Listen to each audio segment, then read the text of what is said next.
അതൊക്കെ എനിക്കറിയാമല്ലോ. പൂഞ്ഞാർ എന്താണെന്ന് എനിക്കറിയാവുന്നതിന് വേറെ ആർക്കെങ്കിലും അറിയാം. ഞാൻ ഉണ്ടാക്കിയതല്ലേ കൂടുതലും.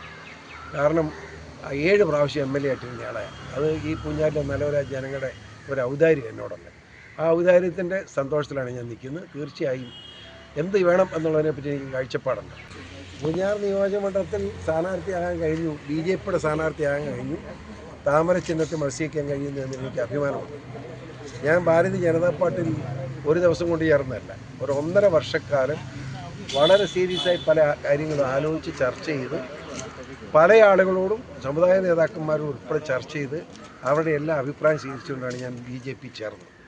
ആ BJP ചേർന്ന് ഇങ്ങനെ പ്രവർത്തിച്ചുകൊണ്ടിരിക്കുമ്പോഴാണ് പൂഞ്ഞാറിൽ ഇപ്പോഴത്തെ പ്രത്യേക സാഹചര്യത്തിൽ ഞാൻ നിന്നാൽ ജയിക്കാൻ സാധ്യതയുണ്ടെന്ന് മാത്രമല്ല 100% വിജയ പ്രതീക്ഷയുണ്ട് എന്ന് പറഞ്ഞതുകൊണ്ട് പാർട്ടിയുടെ ശക്തമായ നിർദ്ദേശത്തിൻ്റെ അടിസ്ഥാനത്തിൽ ഞാൻ മത്സരിക്കുകയാണ്.